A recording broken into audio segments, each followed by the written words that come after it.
카이로스 시작하겠습니다. 반갑습니다. 예.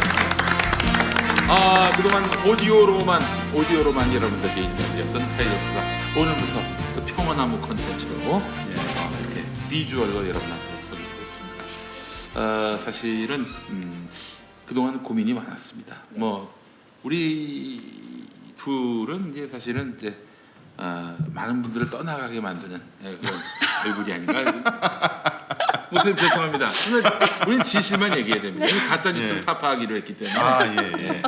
나 우리 권 기자님 한 분 믿고 갑니다. 그럴 만한 제가 외모는 아닌데 네. 하나 걱정되는 게 예. 제가 사실 잠입 취재를 하려면 사실 얼굴이 좀 알려지면 안 돼서 오디오가 딱 좋은데 모자이크 처리해 주세요. 모자이크 처리. 아니에요. 모자이크 처리하지 말고 여기 이렇게 뭐 김희선 얼굴 뭐 이런 거. 네. 큰일 날 뻔이네 이거. 저기 근데 주진우 기자도 얼굴 알려져서 네. 취재 범위가 더 넓어졌으니까 그런 아유 감히 제가 감안하시고. 예. 네. 자 오늘 또 한 분 모셨습니다. 우리 목사님은 강태우 목사님이시죠? 예. 네. 강태우 목사님. 네. 환영합니다. 반갑습니다. 반갑습니다. 예. 우리 강태우 목사님 모시고 오늘 할 얘기가 많습니다. 네. 이분이 어떤 분이냐? 소개를 좀 해주시죠. 네. 사랑의 교회 갱신위에서 갱신이. 함께 오랫동안 투쟁을 하고 계신 그런 목사님이시죠. 네. 그래서 사랑의 교회 마당기도회 관련해서도 여러 곳에서 이제 말씀을 해오셨고, 그리고 본인 페이스북을 통해서도 알려주시고 하는데, 사실 아까도 디모데 목사님이랑 앞서서 그런 얘기했어요. 그 오카노 목사님 제자분들이 여러 교회에서 이제 담임 목사로 설교하시고 되게 목회를 잘하고 계시잖아요. 그런 분들이 좀 이렇게 강태우 목사님을 초청해서 교인들에게 이 사실을 좀 널리 알려주면 좋을 텐데 모두가 침묵하는 가운데 외롭게 투쟁을 하고 계시죠. 네. 우리 강태우 목사님, 만약에 강태우 목사님이 사랑의 교회 출신이 아니라면은 네. 이 외부 세력 개입 뭐 이런 식으로 딱지를 붙일 텐데 그런 말을 할 수가 없어요. 우리 강태우 목사님은 사랑의 교회에서 고등부교사도 하시고 순장도 하시고. 그럼 몇 년도부터 나가셨던 거예요? 2006년도에 이제 사랑의 교회로 옮겨서 섬기게 되었습니다. 2006년부터. 그러면은 그 전에는 그 사랑의 교회 전에는 그 사랑의 교회 오셔서 나중에 목사가 되신 건가요? 어떻게? 예, 그렇습니다. 제가 이제 뭐 처음부터 목사가 되겠다는 생각을 가지고 이제 한 것은 아니고 사랑의 교회에서 교육받고 훈련 받으면서 하나님과 인격적으로 많이 만나고 그렇게 하는 과정 가운데 이제 교회 문제를 겪게 돼서 그리고 제가 그 전에 사업을 이제 크게 했는데 사업하는 어려움 때문에 저에게는 이제 하나님이 전부 다였죠, 교회랑. 그런 과정 가운데 이제 마지막 남았던 교회가 이런 어려움 속에 처한 상황을 보면서 교회가 어떻게 해서 하루아침에 이런 분쟁의 소용돌이를 되고 성도들이 갈등하고 이런 일이 생기는지를 좀 알아봐야 되겠다 생각하면서 목회자가 되게 되었습니다. 알겠습니다. 자, 우리 강태우 목사님과는 사랑의 교회 지금 어떤 상황인지 그 이야기를 잠시 후 소상히 나눠보도록 하고요. 우리 권지연 센터장님께서 오늘 아침에 출동을 하셨습니다. 네. 어디 다녀오셨습니까? 국회를 다녀왔습니다. 네. 자유한국당 기독인 조찬기도회가 아침 7시 30분부터 열렸는데요. 특별한 조찬기도회였어요. 왜냐하면 당대표 최고위원 그 취임 축하 예배로 드려진 그런 조찬기도회였습니다. 황교안 대표 그 취임 이후. 그렇죠. 그래서 황교안 대표, 모임입니다. 나경원 원내대표, 뭐 조경태, 김광리, 뭐 정미경 최고위원 이런 분들이 쭉 다 오셨고요. 이분이 오늘 굉장히 주옥 같은 말씀 많이 하셨습니다. 원산가 그럴 거예요 아마. 네, 맞아요. 네. 설교는 김장원 목사님, 교계 대통령님께서 해주셨고요. 출애굽기 33장 12절 18절을 가지고 말씀해 주셨는데 좀 짧게 얘기하자면 요약하자면 뭐 황교안 대표에게 모세와 같은 인물이 되기를 바란다 이런 축복의 말씀을 이제 전해 주셨습니다. 모세? 네, 모세. 그분 컨셉은 요셉인데. 요셉인데. 네. 모세가 또 모세로 또 요셉 정부가 아니라 모세로. 네. 뭔가 이렇게 광야에서 민족을 이끌고 대탈출해야 하는 막중한 책임을 가지고 있는 것처럼. 대한민국을 탈출했으면 좋겠어요, 그분들이. 이 나라를 나갔으면 좋겠어요. 네, 설교 시간에 그냥 대한해협이 짝꿍이처럼 갈라져 가지고 일본으로 갔으면 좋겠습니다, 그분들. 할렐루야. 네. 오늘 설교 시간에는 사실은 뭐 별다른 말씀은 없으셨는데 왜냐하면 언론을 의식한 탓이었는지도 모르겠어요. 그런데 오늘 아침 국민일보 선교란에 실린 전 국회 사무총장 그러니까 박형준 동아대 교수의 칼럼을 보고 왔는데 공감이 많이 됐다. 뭐 그 내용을 꼭 다들 읽어봤으면 좋겠다라고 말씀하셔서 제가 또 굉장히 순종하는 캐릭터잖아요. 그래서 바로 읽어봤습니다. 네, 제목은 당신은 행복해지셨습니까? 라는 제목이고요.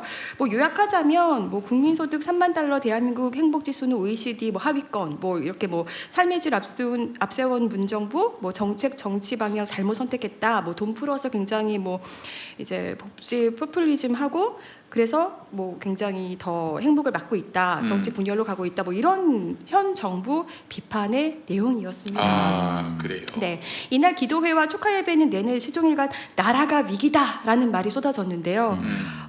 저는 왜 이게 우리 한국 땅은 위기다 이런 말로 들렸는지 모르겠고요.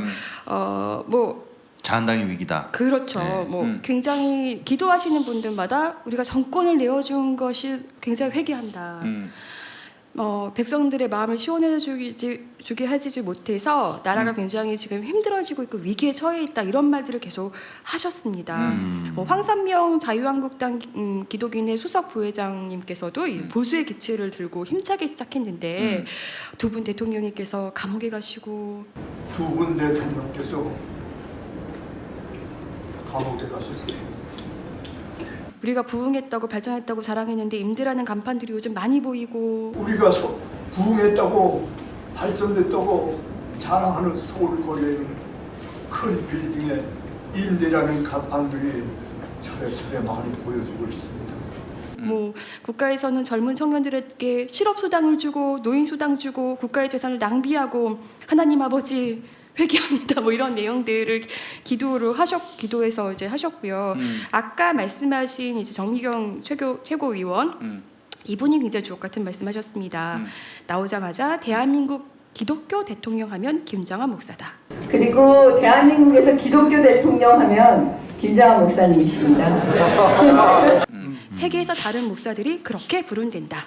그리고 잘 모르겠지만 목사님께서 여러분들은 잘 모르시겠지만 목사님께서 일주일에 한 번씩 구치소에 가서 이명박 대통령을 위해서 기도해 주셨고 이 서슬입 시퍼럼 이때 구치소에 가서 때가 되면 떡을 돌리셨고 잘 모르시겠지만 우리 목사님께서 일주일에 꼭 한 번은 그 구치소에 가셔서 이명박 대통령 기도해 주시고 그게 소문에 소문이 나서 모든 그 사람들이 와 목사님 정말 대단하시다. 이 서슬이 시퍼렀던 때 이런 식으로 쭉 켜 세우자 김자은 목사께서 굉장히 환하게 미소를 지으시면서 마지막에는 엄지손가락까지 주셨습니다.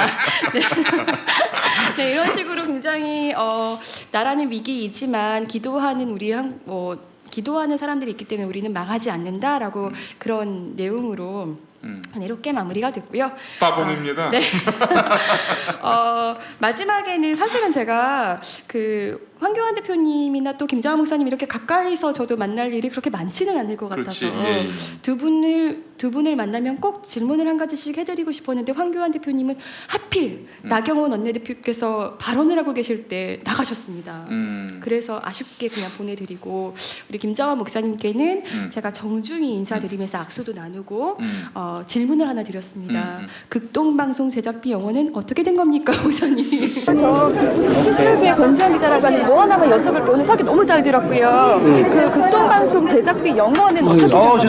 극동방송 제작비 영원. 그러니까 네. 출연료를 한 푼도 안 주던. 제가 평소에 너무 궁금해서 이때다 싶어서 악수를 나누면서 급소를 찔렀네. 네, 말씀을 이제 여쭤봤는데요. 사장한테 얘기. 죄송해요. 어디세요? 사장에게 물어봐라라고 하면서 황급히 자리를 뜨셨고요. 사장 한기봉 사장. 한기봉 사장님이 급히 뛰어오셨습니다. 어디냐고. 저에게 누구냐고 어디 물어보셔서 제가 사실 이제 김장한 목사님은 영어가 더 편하신 분이잖아요. 네. 그래서 저도 사실 안 되는 영어로 저희 그 사단법인을 소개해드렸거든요. 네. 피스우드의 권지현 기자입니다. 그 피스우드의 권지현 센터장이라고 하는데요. 어디요? 피스우드의 권지현 어디? 피스우드요. 피스 트리 아닙니까? 이거 묻으라고 했습니다. 그래서 못 그래서 못 알아들었어요. 그래서 못 알아들었어요. 못 알아들었어요. 네. 저기 어디야? 어? 원래 이제 친하면 이렇게 물어볼 텐데 네. 와. 어디서 오셨어요?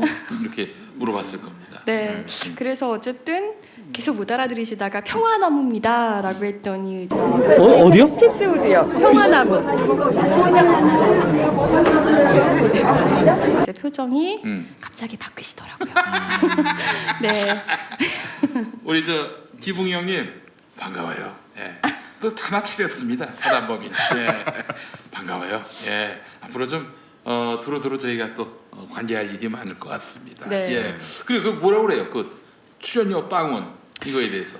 말씀 없으셨고요. 공문을 보내면 정식으로 공문을 보내달라 이렇게 우리 말씀을 하고 가셨습니다. 기붕이 형님도 사실은 이 출연료 빵원 가슴 아파하셨던 분입니다. 예전에 사장 되기 전에 제가 거기 재직했을 때 네. 안타까워하셨어요. 예.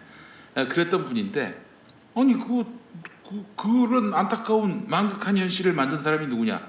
김장환입니다. 그 목사님한테 물어봐야지. 그래서 물어본 거 아닙니까? 네. 사장한테 얘기하기 바랍니다. 이랬다는 거 아닙니까? 사장이 무슨 얘기를 해? 아니 김장환 목사가 시켜가지고 그렇게 된 건데. 예.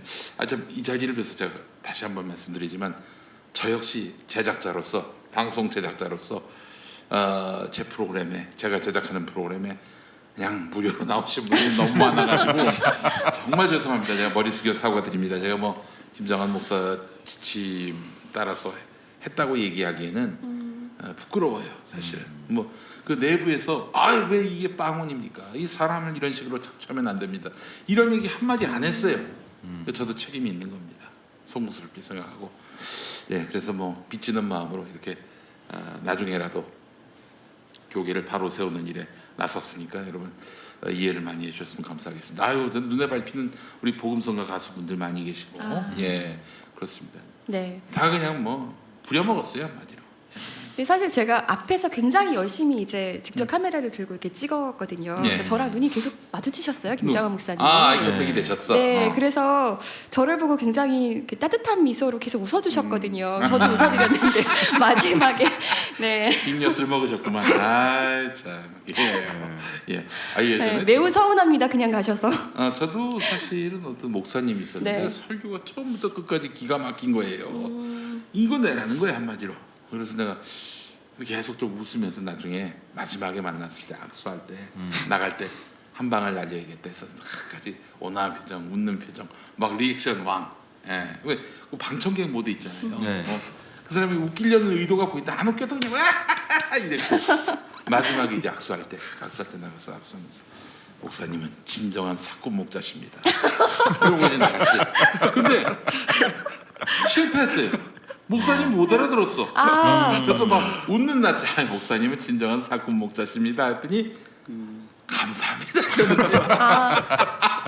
제가 거의 김문솔 이렇게 사진 찍었던 거랑 비슷한. 제 바람이 안 좋아서였는지. 네. 끝나고 정신 없어가지고 그 귀에 말해도 들어오지도 않고 그러더라고요. 나한테 지금 비수에 예. 꽂히는 말을 하겠는가 이런 생각을 한 것 같아요. 예. 그래요. 그 김장환 목사가 아주 재밌는 일들을 만드시고 오셨구나. 그래요. 그런 날카로운 질문, 폐부를 찌르는 질문, 평화나무가 해야 됩니다. 네. 예. 호시탐탐 찾아가고 싶습니다. 네, 그래요. 아마 저기 한기봉 사장은 다음에 못 들어오게 할 겁니다. 어떻게 이제 얼굴을 갈아엎어야 될까요? 그래서 저기 기독교 대통령이면은 네. 한기봉 사장은 국무총리급 되는 거 아닙니까? 아우, 예. 그렇죠. 예, 사실 네. 이 사람들 김장환이나 황교안이나 이 사람들의 캐릭터를 보면은 그 주변에 있는 사람들 중에 진짜 충성하는 사람은 별로 없어요. 진짜 충성이라면 쓴소리도 마다하지 않고 목사님을 존경받는 목사로 만들기 위해서 쓴소리도 마다하지 않는 그런 사람이어야 하는 거 아닙니까? 그렇죠. 신기경호밖에 안 해 그 인간들은. 예, 안 봐도 비디오입니다. 기붕이 형 맞죠? 신기경호만 하잖아 형은. 다 알고 있어. 그래요. 그렇게 해서 김 목사님을 나중에 무슨 오명을 쓰게 할지 몰라요. 그래서 저는 그분이 존경받는 복음주의자로 영원히 기억되도록 이렇게 쓴소리를 계속하려고 합니다. 예. 누가 진정 김 목사님에 대해서 충성하는지 아마 역사가 평가를 해줄 거라는 생각을 해보게 되는 것입니다. 예. 네. 저는 사실 우리 김 목사님 그 사건은 그건 그대로 보더라도 황교안 전도서와 이 김장환 목사의 이 관계 네. 이 부분은 여러분들이 다시 한번 주목하셔야 된다. 같은 침 얘기고 또 황교안 전도사가 이제 사법고시 통과하고 사법연수원 들어가서 공부할 때 동시에 수원에 있는 수도침신에 들어갔어요. 수도침예신학교 거기 들어갔어. 그 당시 수도침신 교장 김장환 목사야. 김 목사는 검사를 너무 좋아합니다. 너무너무 좋아하는 분이에요. 황교안 씨가 또 검사를 했었지 않습니까? 그렇기 때문에 저는 뭐 그 이후에 검사로서 황교안 그리고 김장환 목사의 어떤 그런 목회 여정에 있어서 둘이 헤어졌다가 다시 만난 그런 사람은 아니라고 봅니다. 뭔가 긴밀한 연관 관계를 맺어오지 않았겠는가 의심하면서 네. 그렇기 때문에 김 목사를 황교안 전도사가 당대표 취임한 이후 첫 신우회 예배 때 초청했다는 거 네. 이것만 보더라도 또 최근에 이명박 장로 이렇게 그 보석 과정에서 드러난 김 목사의 그동안의 충심 어린 신박 그리고 기도 또 격려 이런 것들로 봤을 때 극우 정치 세력들의 어떤 그런 네트워킹이 서서히 표면화되고 있다. 김 목사의 힘은 뭐냐면은 미국 극우 세력입니다. 네오콘 바로 저 트럼프형. 네. 국내에서 트럼프 쪽하고 네트워킹이 된 사람은 유일하게 김 목사밖에 없었어요. 예를 들어서 자유한국당이 미국의 네오콘하고 연결해서 앞으로 남북관계 회방 놓고 또 그렇게 해서 문재인 정부 흔들면은 이거 어떡합니까? 자 그렇기 때문에 여러분들께 누차 말씀드리지만은 이런 극우 기독교계의 그 어떤 흐름 그리고 이런 앞으로의 이들의 활동 전개 상황 그리고 그들의 욕망 본질 평화나무가 면밀히 감시 중이니까요. 예의주시하고 후원해 주시기 바라겠습니다. 도와주시기 바라겠습니다. 우리 김 목사님 때문에 저희가 평화나무 홍보까지 합니다. 네. 얼마나 감사한지 몰라요. 어제 예. 김장환 목사님한테 하나 보낼까요? 후원. 아닌데 네. 김 목사님 후원할지도 몰라요. 그저 우리 오정현 목사님도 한동안 뉴스엔조이에다가 후원했었어요. 네. 그거 참 놀라운 일 아닙니까? 예. 자기한테 굉장히 적대적인데도 불구하고 소강성 목사 아직도 저기 후원해요. 네, 뉴스엔조이. 예. 소 목사한테 한번 가야겠다. 그러네요. 소 목사한테 네. 1년 까방권을 주고 1년 까방권을 주고 이제 월마다 얼마씩 받는 거야. 우리 소 목사님은 틀림없이 헌금하실 분이라고 믿어 의심치 않습니다. 영업 전략까지. 네. 영업 전략까지 다 가능합니다. 예, 그래. 자, 이 자유한국당은 틀림없이 지금 1년 동안 무슨 수를 써서라도 문재인 정부를 흔들려 할 것이고 조선일보는 오늘 그 유군일식 칼럼이 빨리 끝장내자. 이거예요. 뭘 끝장내자는 거야? 문재인 정부 끝장내자는 거지. 그렇죠. 조선일보는 지금 똥줄이 탑니다. 장자연 건 관련해서 지금 자기들의 어떤 그런 공고한 권력이 무너지게 생겼으니까 어떻게든 이 문재인 정권을 자기들이 무너지기 전에 무너뜨려야 한다. 이거 지금 이 계산이 서 있어요. 그렇기 때문에 앞으로 이 조선일보 이 기독교 극우 세력 이들의 연대도 주시할 필요가 있겠고요. 자 평화나무 많이 도와주시기 바랍니다. 소 목사님도 도와주시기 바라겠습니다. 소 목사는 오지랖이 넓어. 오정현 목사 또 보니까요 목사님 그게 좀 이른바 진보적이고 지식인들이 자기에 대해서 관심을 갖고 또 어느 정도 존재를 인정해 주는 거에 굉장한 어떤 그 행복감을 갖더라고요 보니까. 소강성 목사님 같은 경우는 개인적으로 만났다 하면은 그분에 매료된다는 이야기가 사실은 있습니다. 그렇죠. 1대1로 만났을 때 정치 목사 상당히 카리스마적으로 사람을 사로잡고 인간적으로 또 굉장히 끈끈한 그런 모습으로 이제 사람을 사로잡는다는 얘기죠. 제 스타일은 아니라서 전 장군도 그러지 않습니까? 전장군. 선입관을 가지고 이제 만났던 사람들이 다 그런 사람이 아니었구나 이렇게 변한다는 이야기가 있습니다. 왜냐하면 이제 아무래도 그 사람의 언사를 보면은 그렇게 뭐 날 세워서 누구를 비난하진 않아요. 동성애자 빼고. 만날 일이 없으니까 막 그러는 건데. 권 기자님도 가실 때 혼자 가시면 안 되고 아마 같이 가셔야지 뭔가 하겠습니다. 그래요. 소강석 목사는 뭐 나중에 또 저희가 다루도록 하고요. 다루기 전에 뭐 방문을 해서 저희가 앞으로 많이 다루도록 하겠습니다라고 하면은 어떻게 나오실지 몰라요. 예. 그래도 한번 또 영업 전략으로 한번 세워 만나 주실 수도 있을 것 같습니다. 잘하시면. 저 사실은 소강석 목사와 좀 연이 있습니다. 어떻게 연이 있어요? 아이고 흑역사입니다. 흑역사 말씀해 주시죠. 나도 저 소목사를 막 그렇게 그 양반이 예전에 그런 말을 했어요. 부시 대통령 구두 밑창을 핥을 수 있다. 예, 그 얘기를 갖고 제가 계속 얘기하고 다니니까 어느 날 우리 집 근처에 있거든 그 소강석 교회 주보가 막 그냥 막 뿌려져요. 딱 봤는데 그 주보에 나를 씹는 실에 있는 거야. 아니 목사 아들이라면서 어떻게 그렇게 말을 하고 있냐. 예, 그러자 나도 깠어. 이렇게 공개해도 될지 모르겠는데 그 참전용사들을 계속 부르시잖아요. 미국 그렇죠. 참전용사들 그 첫 회에 그 영상 원고를 제가 썼습니다. 그래요? 네, 근데 그때만 해도 소강석 목사에 대해서 잘 몰랐고요. 아는 친구가 급하게 누가 글 써줄 사람이 필요한데 네가 써줄 수 있겠냐라고 해서 그 글을 제가 썼었고. 그게 무슨 특별한 인연이시네. 네, 그래서 잘못한 것도 사실은 아니고. 그거 하나 그 교회 내에 제가 이렇게 딱 찌르면 내부 얘기를 해줄 분들이 많다는 겁니다. 그렇습니다. 자, 여러분들께 뭐 농담처럼 했는데 평안하면은 대형 교회 후원 안 받습니다. 절대 안 받습니다. 쪼개기 후원한 거 발견하면 다 돌려드리겠습니다. 그런 거 못해요. 받을 수가 없습니다. 그러면. 자, 그래서 하여튼 평안하면은 아주 여러분들의 건강한 동기와 또 건강한 자금만으로 운영하는 그런 아주 하나님에게 부끄러움이 없는 그런 시민단체가 되기 위해 애를 쓰도록 하겠습니다. 얼마 받았어요? 네? 그 참전용사. 그때요? 용역 비용은 까야지. 네. 비용 까야 합니까?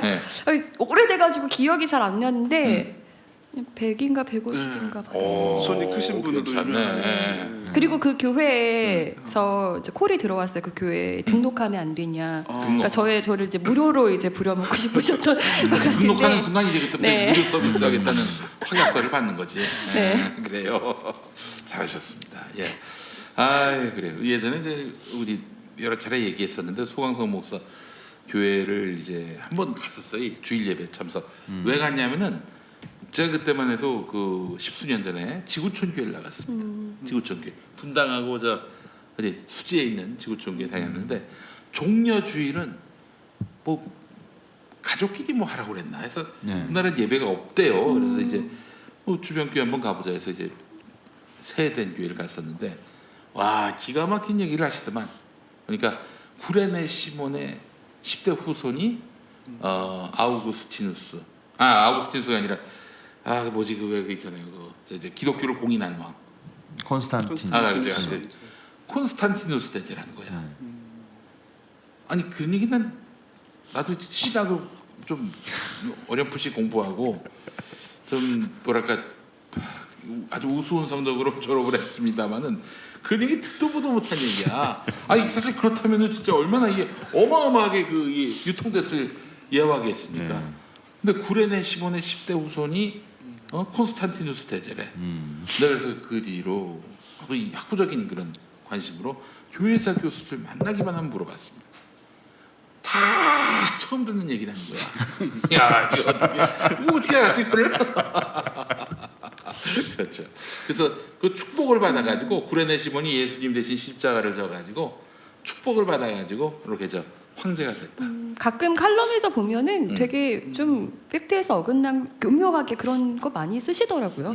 어마무시하게 이 가짜 뉴스 갖고 예화로 많이 쓰시죠. 그러니까 이 양반은 부흥 강사 아니에요. 뭐 좋은 얘기도 많이 하고 뭐 그래서 그 양반한테 인격적으로 감화받은 분들은 소강석 목사가 얘기하면은 일단 저 사람이 참말을 하나 거짓말을 하나 이런 경계심이 싹 해제돼 있어. 무장 해제돼 있어. 그냥 있는 그대로 받아들이는 거야. 이렇기 때문에 그 설교에 들어간 가짜 뉴스는 어마무시한 그런 어떤 그 무서움이 있는 겁니다. 저는 소강석 목사님의 버금가는 가장 최근 들었던 그 예화 중에 존 웨퍼가 그거를 따라갈 게 없습니다. 우리 저 전광훈 목사. 전광훈 목사. 본 웨퍼를 존 웨퍼라고. 존 웨퍼도 아니야. 존 웨퍼. 웨퍼예요?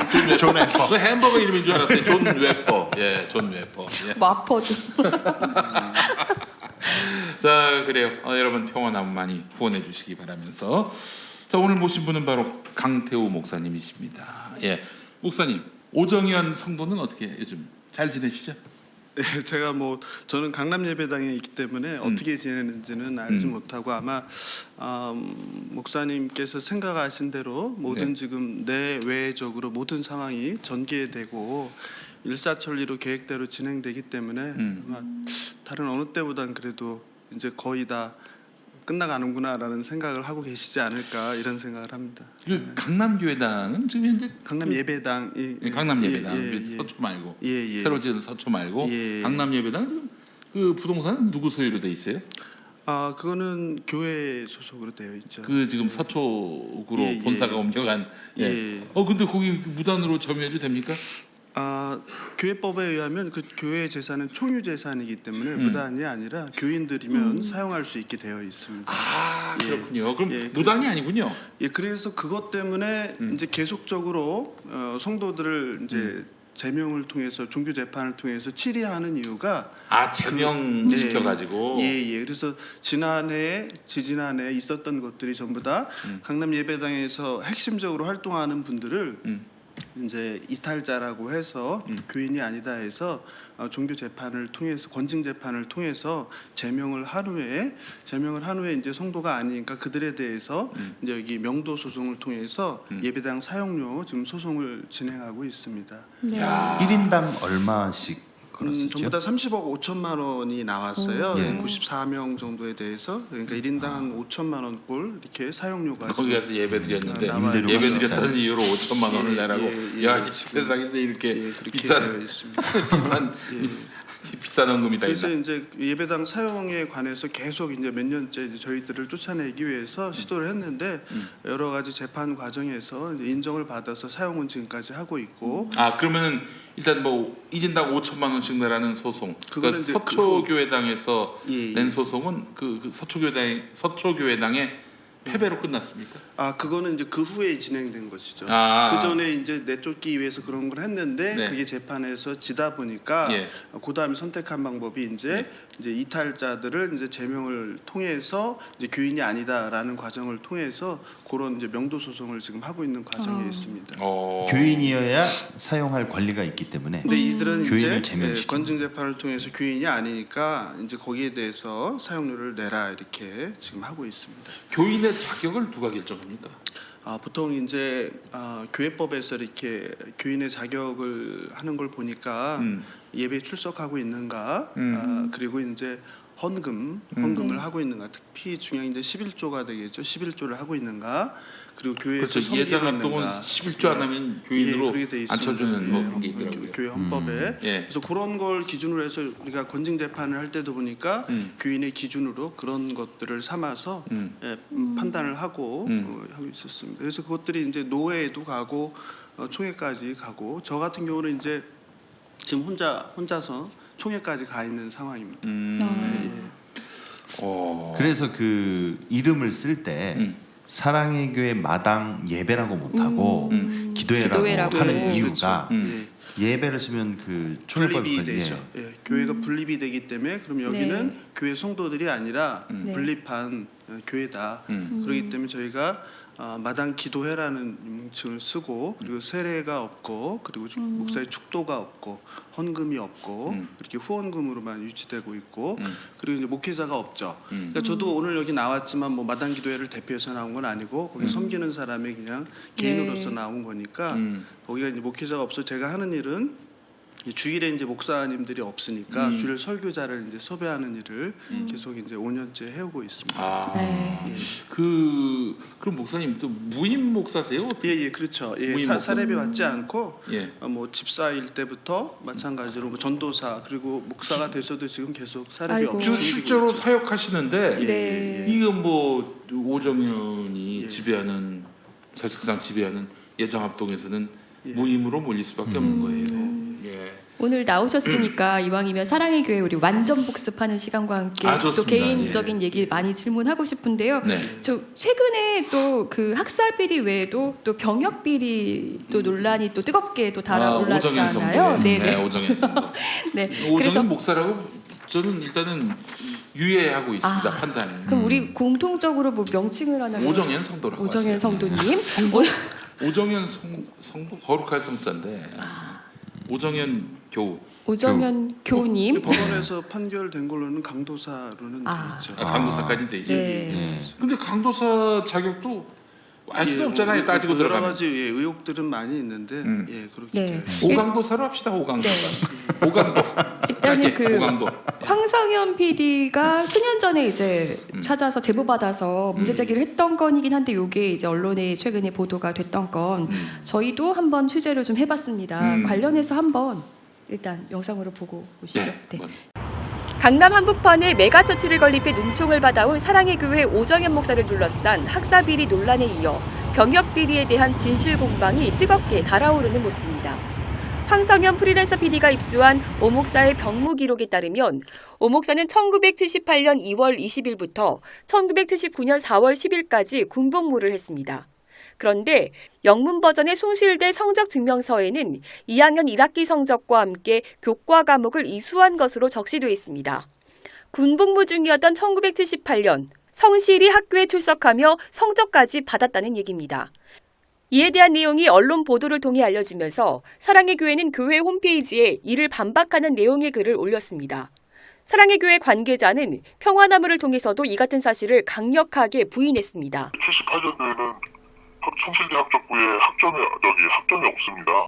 목사님 79년도부터 있어요. 그래요? 그럼 이게 어떻게 가능한 문서일까요? 지금 네? 그거를 촉발해가지고 지금 뭐 반대파의 뭐 어떤 얘기를 지금 대변하시는지는 모르겠는데 40년 전에 사실을 왜 알고 싶으세요? 황성현이라는 그 친구가 네. 오래전부터 문제 제기해갖고 지금 뭐 인터넷 검색해보면 다 나오는 얘기인데 정말. 숭실대학교 측에 학적부를 떼어볼 수 있는지 연락을 취해봤으나 개인정보에 해당하는 내용이어서 함부로 열람이 불가능하다는 설명입니다. 황 PD는 오 목사가 직접 해명하면 간단한 일인데 적극적인 대응을 하지 않은 이유가 무엇이겠느냐며 반문합니다. 미국 사무실에서 발견한 오정현 개인 서류인데 사회적 공익에 반하는 부분에 문제 제기를 하는 거예요. 받은 문서 중에. 네네. 제보받은 문서 중에 이건 이상하지 않느냐. 숭실대는 이미 이거에 대해서 몇 년 전부터 알고 있었다고요. 2014년부터 내가 이거 문제 제기를 하는 걸 알았기 때문에 사전 대책을 했을 거예요. 그래서 명예훼손으로 고소할 수도 있어요. 왜 못하겠어요. 평화나무가 사랑의 교회를 직접 찾아가 구체적인 해명을 듣고자 했으나 오 목사는 만나볼 수 없었습니다. 비서실은 대외협력실로, 대외협력실은 비서실로 미루며 회피하기에 바빴습니다. 저희 커뮤니케이션 실장이 있으니까 거기를 통해 가지고 언론 쪽으로 얘기를 하시죠. 그 비서실로 연락하셔야 돼요.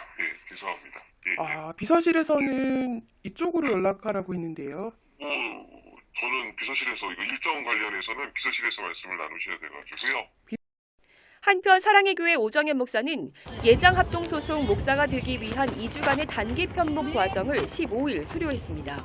사랑의 교회는 17일 오정현 목사의 위임 청원을 위한 서명대를 교회 곳곳에 설치해 교인들의 서명을 받기도 했습니다. 그래서 이거 하나만 좀 적어주시고 저희 교인들이 그것을 원한다는 것을 설명을 해야 되는 거예요. 무슨 일 있었던 거예요?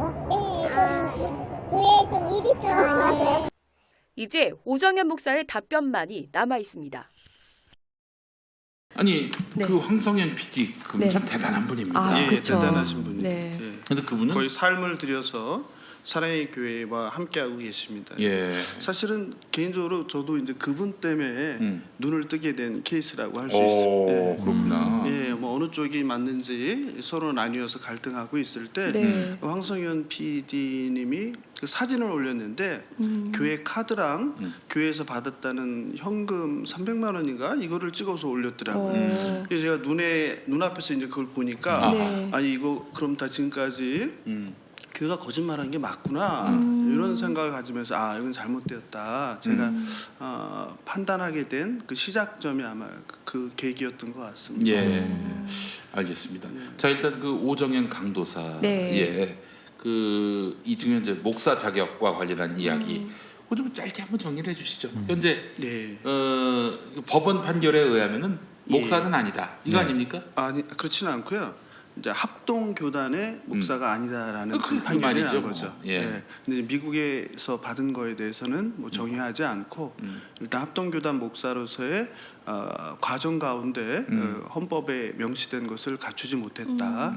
이런 판결로 합동 교단의 의인 목사가 아니다. 이런 판결을 내린 겁니다. 미국 장로교단에서 설령 목사 안수를 받았더라도 한국의 합동 목사가 되려면 일정한 과정이 있어야 되는데 이 과정을 이수하지 않고 그러니까 어떻게 보면 사랑의 교회 목사가 됐다. 합동 교단이 한국 교단 중에서 이제 장사 교단이고 그리고 가장 큰 교단이다 보니까 진입 장벽이 높았던 그렇습니다. 거죠. 뭐 사실 저도 목사지만 목사가 다른 교단에서 타 교단이면 모르겠는데 같은 장로 교단에서 학습을 하고 준비한 사람한테 인연을 또 준비하라는 것은 좀 지나친 면이 있거든요. 근데 그게 가능했던 것은 그만큼 합동 교단이 우리나라에서 선망되는 교단이었고. 자 목사님, 이 통합 쪽 광성교회가 분주가 났잖아요. 한 10수년 됐을 거예요. 12년, 13년 됐습니다. 엄청난 그런 분주가 있었는데 그때 이제 그 설립자 원로 목사 김창인 목사하고 이 새로운 담임 목사 후임 목사가 이제 갈등을 빚었는데 후임 목사가 통합 탈퇴하겠다, 합동가겠다. 그 합동에 들어간 걸로 알고 있어요. 합동에 들어가지 않고 백석으로 들어갔죠. 백석 갔어요? 합동에서 받아주지 않고 그 여러 가지 문제가 생겨서 백석으로 들어갔고 결국은 그 교단을 바꾸는 문제 때문에 개혁 쪽이 졌죠. 거기 같은 경우는 후임 목사님이 이제 개혁 쪽이라 사실 원로 목사님을 따르던 성도들보다 개혁 쪽을 따르는 성도들이 한 7대3으로 비율이 높았죠. 그랬는데 그 10년 넘게 싸우는 과정 중에서 교단이 같이 가세하면서 교단을 바꿨기 때문에 거기도 결국 나중에 이제 예배당 사용료 문제가 아마 80억인가 상당한 액수가 나오다 보니까 결국은 손을 들고 목사님은 이제 가시고 교회가 이렇게 어려운 상태가 된 걸로 알고 있습니다. 그래서 그런 얘기도 있었어요. 김사만 목사께서 그 플랜 B로 통합에서 만약에 김하나 목사 위임인가요? 위임 목사 그 만약에 엎어버리면은 그러면 뭐 그냥 백석으로 간다 이런 설이 있었습니다. 한간에 그런 설도 사랑의 교회도 마찬가지고 오정현 목사도 합동해서 날 홀대한다? 그럼 아예 딴 교단으로 간다. 야 참 그랬었는데 하여간 그렇게 해서 이제 이수 과정 정상적인 이수 과정을 건너뛰고 이제 그냥 목사가 됐는데 이게 이제 잘못됐다는 것이고 법원 판단에 의해서 말이죠. 근데 최근에 무슨 편목 과정 며칠하고 며칠하고 그게 편목 과정을 그러니까 그 초단기 편목 과정을 했는데, 그러니까 그렇게 아까도 말씀하셨듯이 교단 헌법에서 타 교단에서 목사가 된 사람은 합동 교단에서 목사가 되기 위해서는 2년의 과정을 거쳐야 되는데 그게 놀랍게도 헌법이 바뀌어 버렸어요. 그래요? 그래서 저희도 상상을 못했던 일인데. 그거를 합동교단에서 정말 지켜오던 건데 오정현 목사를 위해님을 위해서 그렇게 했는지 모르지만 그거를 헌법이 바뀌어 버렸고 그거에 의해서 이번에 초단기 편목인 2주 만에 그 과정을 하게 됐고 또 지금 충영교회 같은 경우는 거기도 저희와 같이 후임 목사를 모시는데 H 목사님을 이제 모셨는데 후임으로 그분은 사실 그분이 올 당시에 사랑의 교회 오정현 목사 문제가 편목 문제가 생긴 거예요. 그러다 보니까 뭐 유두리가 없이 원리 원칙대로 그냥 총회의 법규에 따라서 과정을 정확하게 이수하고 계세요. 예외가 없이. 교회에서도 담임 목사로서 인정받지 못했기 때문에 활동을 제대로 하지 못하고 그랬는데 그분이 어떻게 보면 제일 큰 피해자가 됐죠. 그분은 2년을 꼬박꼬박 하고 있는데 갑자기 올해 1월 달에 공지가 뜨면서 2주 만에 속성 과정이 생겼으니 그래서 제가 보면서 예. 참 대단하다. 예. 사랑의 교회가 생각보다 힘이 세고 또 오정현 목사님이나 그쪽이 굉장히 주도면밀하게 준비를 잘했구나. 참 기가 막힌 게 오정현 목사가 옛날에 어디 교갱협인가 거기서 행사해서 3개월 만에 비행기 한번 타고 갔다 왔는데 목사가 됐다. 어떻게 이럴 그쵸. 수가 있냐라면서 태평양 목사라고 네. 그랬나요? 태평양 태평양 목사. 목사. 그러니까 그분의 그 비난은 어떻게 3-4개월씩이나 가서 그게 목사가 될 수 있느냐. 초단기로 해야 되는데 거기에 대한 분노가 아니었겠느냐 하는 뭐 그런 생각이 듭니다. 네. 2주여야 되는데 2주여야 하는데 어떻게 이게 3-4개월씩이나 시간을 허비한 거라고 맹비난을 하신 것 네. 같습니다. 예. 그래요. 태평양 목사. 자, 목사 안수준. 그러면 어떻게 그 편목 과정으로 그 이수를 하면은 목사로 인정받는 겁니까? 법원에서도 사실은, 그러면은 예. 교단이 인정했으니까 뭐 그렇죠. 이제라도 인정했으니까. 교회법 안에서는 그렇다고 해서 이전에 일어났던 그 판결이 이제 바뀌거나 하지는 않고요. 그건 별개의 문제고 이후에 이제 문제 제기할 때 교단법에 의해서 교회법 안에서는 자격을 갖추는 과정으로 이제 볼 수밖에 없는 상황이라 사실은 어려움이 많이 생겼죠. 네. 생겼고. 근데 앞으로 그럼 판결은 어떻게 될 것 같습니까? 지금 1심, 2심은 오정현이 이겼어요. 그래서 이제 대법원 갔는데 대법원에서 2심 걸 그대로 인용하면 그냥 오정현은 이긴 거야. 근데 대법원에서 엎었어요. 졌어 오정현이. 그래서 다시 파기환송이 됐네요. 파기환송해서 그래 오정현 목사 자격 없어 라고 했고 그렇다면 이 2심 판결을 대법원은 한마디로 추인만 하면 되는데 이제 대법원이 추인하기 전 과정이에요. 지금 파기환송해서 다시 대법원이 추인하는 그 중간 단계란 말이죠. 지금 이 상태인데 지금 편목 과정 이수로 인해서 대법원에서 다시 파기환송할까요? 아니면은 그렇지는 않고 저희들이 생각할 때는 개인적으로 오정현 목사님이나 이제 서초에 계신 이제 그쪽에도 이제 뭐 전문적인 분들이 워낙 많으시니까 변호사님 뭐 판사 이쪽에서 홍만표도 또 많은, 최유정도 그렇기 때문에 아마 모든 정보를 공유하고 내부적으로 회의를 통해서 이 대법원 판결을 뒤집을 수는 없다. 이거는 그럴 수 없기 때문에 그렇다면 우리가 할 수 있는 최선의 방법은 부끄럽고 참 오해를 살 수도 있지만 다시 상관없이 목사 자격을 갖추는 편목을 해서 만일의 사태에 대비해야 되겠다 하는 그 대응 전략이 아닐까 생각하고 있습니다. 네. 참 민망하네요. 세상이 다 아는 꼼수인데 그럼 뭐 세상이 다 아는 꼼수면 꼼수가 아니죠. 그렇지 않아요? 교회 이곳저곳에서 근데 성도들이 이렇게 위임을 위한 서명을 엄청 받고 계시더라고요.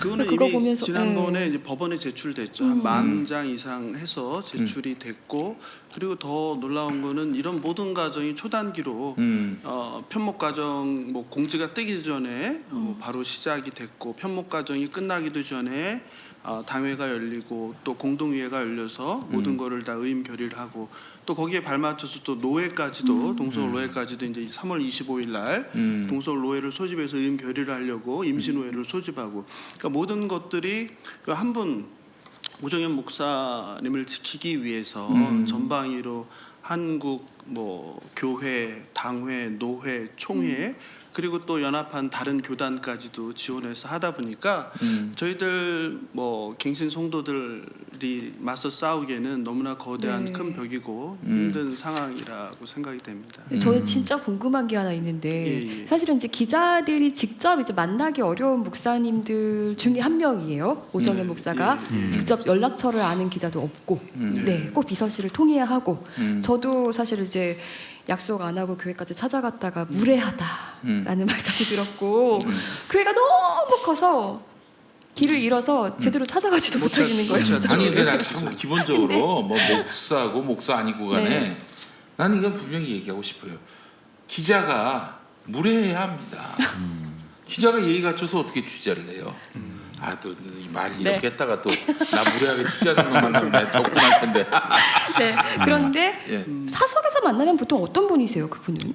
저도 만날 기회가 없었죠. 그분은 저에게는 참 하늘 같은 분이셨죠. 참 부끄럽지만 한때 저도 눈과 귀가 가려서 네. 그분과 어떻게 한번 만날 수 없을까, 또 가까이 갈 수 없을까, 그런 참 우매한 성도였습니다. 선망의 대상. 그리고 이제 교회에서들 보면, 그러니까 제가 한번 충격을 받았던 게 교회 문제가 생기고, 저희가 예배를 드리기가 힘드니까 섬기는 공동체가 있으니까 주일학교는 섬겨야 되니까. 그 전에 이제 교회 예배를 드려야 되는데 드리기가 힘들어서 가까이에 있는 교회에 가서 예배를 드리고 와서 이제 주일학교를 섬긴 적이 있어요. 근데 그때 같은 교회가 김동호 목사님이 섬기는 교회가 거기 근처에 있어요. 그래서 거길 갔는데 마침 제가 간 날이 김동호 목사님이 오셨더라고요. 그래서 너무 반가워서 나왔는데 이제 목사님이 입구에서 이렇게 인사를 해주시더라고요. 네. 악수하고 김동호 목사님이. 거기를 담당하는 목사님은 따로 있는데, 그래서 목사님 제가 참 좋아하는데 사진 한 장 같이 찍어 주시면 좋겠습니다 했더니 그럼요. 그러면서 너무 편하게 이렇게 찍어 주시는 거예요. 근데 사랑의 교회에서는 그런 생각을 할 수도 없었죠. 예, 심지어는 저희가 이벤트로 그게 있어요. 제 기억에 일주일 특세를 온 가족이 다 출석을 하면 그 중에 5가정을 뽑아서 담임 목사랑 사진 찍기 이런 이벤트가 있었어요. 네, 그 정도였습니다. 그 정도입니까? 그 이벤트예요? 네, 그랬는데 저 우리 벙커원에서 김용민과 사진 찍기 한번 3,000원 정도 합시다. 네, 그래서 그때 제가 뭘 느꼈냐면 그 전엔 몰랐는데 목사님은 이런 거구나. 그냥 편하게 성도들이 원하면은 사진 찍고 이렇게 하는 게 맞는 건데 우린 너무나 이상한 동네에서 이상한 문화에 젖어 있구나라는 생각을 처음 했죠. 가까이 가기엔 너무 먼 당신이었군요. 전에 PD 수첩 봤을 때 이재록 씨가 그렇게 하는 거 아닙니까? 사진 찍어주는 거. 목에 대단한 감격스러운 일인 것처럼. 그래서 명성의 그 등신대 이런 것도 나오는 거고. 등신대까지. 맞아요. 그렇죠. 그러니까는 오정현 목사도 등신대 있었어요. 근데 그 차원이 다르죠. 김사환 목사님의 등신대랑 오정현 목사님의 등신대를 보면 그 사람이 무슨 생각을 하는지가 드러나는데 오정현 목사님은 세계 대통령을 꿈꿨던 분이시죠. 그러니까 보면은 거기 등신대 속에 있는 분들이 그냥 보통 종교계 사람들이 아니잖아요. 세계 지도자들이잖아요. 푸틴, 반기문, 이제 시진핑, 오바마. 그런 분, 그러니까 일반적인 목회자의 생각으로는 그런 생각 안 하잖아요. 차라리 존경받는 한국 뭐 어르신들이나 목회자들이나 아니면 세계 교회에서 유명하신 목회자들과 같이 이렇게 한다면은 차라리 이해가 되겠는데 목사님과 세계 정치 지도자들, 세계 대통령들과 이게 무슨 의미일까? 그러니까 저는 그게 그 마음이라고 생각하거든요, 걸려. 그리고 아까 말씀하셨는데 개인적으로 만난 적이 없느냐? 그렇게 생각했던 분을 드디어 개인적으로 만났죠. 네. 재판정에서. 교회 그것도 재작년에 권징 재판에서 제가 불려가서 만났어요. 근데 오정현 목사를? 그렇죠. 그분이 재판할 권리가 없는데 재판정에 앉아 계셨고 이런 공간에서 당회원들이 장로님들이 다 앉아 계셨고 저는 이제 여기 피고석에 조그만 새 의자에 앉아서 신문을 당하는데 조명도 막 어둡게 해놨다고. 그렇죠. 굉장히 심리적으로 압박을 주고. 근데 그때 오정현 목사님과 개인적으로 1대1로 대화를 할 수 있었죠. 그러면 그분이 질문하셨죠. 왜냐면 제가 낸 자료들을 보니까 굉장히 교회를 사랑하고 교회를 위해서 헌신하고 충성했는데 유아적인 이야기들을 많이 하셨죠. 그러면서 아직도 잊어버릴 수 없는 게 제가 말씀드린 저는 교회를 너무 사랑하고 지금도 뭐 반대하고 이런 걸 떠나서 교회가 하나 됐으면 좋겠고 이제 대립하고 갈등하기보다 하나로 될 수 있는 방법이 무엇인지 좀 고민하고 해결할 수 있는 방법을 찾았으면 좋겠습니다. 이렇게 말씀드리니까 좋다고 말씀하시죠. 그러면서 1대1로 만납시다. 1대1로요? 그때 저한테 제가 전도사였을 때인데 집사라고 이제 호칭하면서 강 집사는 정말 교회를 생각하는 것 같고 아끼는 것 같으니 나랑 1대1로 만나서 뭐가 문제고 그리고 어떻게 해결했으면 좋겠을지 꼭 만납시다 이렇게 했어요. 그리고 그 해가 가기 전에 만나자고 했어요. 그 제가 기다렸겠습니까? 안 기다렸겠습니까? 제가 순진해서 고지 듣고 기다렸어요. 순진하셨네. 근데 이제 저만 순진한 게 아니었어요. 왜냐하면 그 재판석에서 헛말을 하긴 쉽지 않거든요. 왜냐하면 다 녹음이 되고 당회원들이 다 있잖아요. 그렇죠. 심지어는 비서실에 있는 분이 전화가 왔어요. 저한테 만났냐? 언제 만났냐, 언제 만나기로 했냐.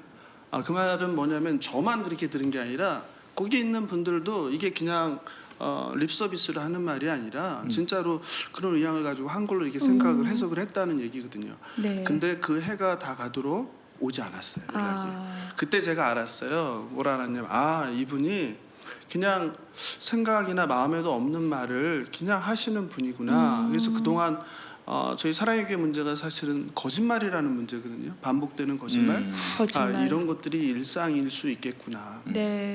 제가 몸소 체험한. 근데 이제 오정현은 그 자리에서 자기가 어떻게 비춰지는가 생각을 했겠지.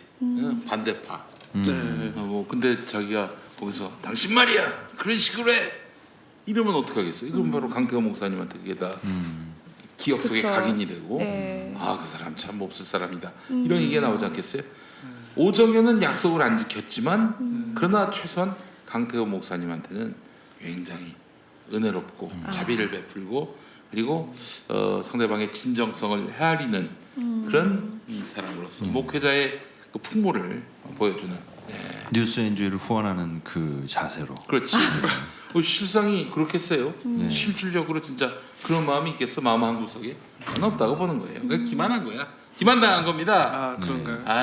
정말 목사님. 희망 고문을 막 하신 거네요. 저만 아니어서 그래도 나한테 연락 줄 거야. 나만 바보가 아니구나 하는 생각을 했습니다. 오정현 목사님이 이 사랑의 교회 문제를 전혀 아무것도 모르는 분이 딱 봤을 때 도대체 왜 저렇게 갈려서 싸우는가. 그래서 외부에서 보는 분들은 양비론에 빠지신 분들이 많아요. 그렇지.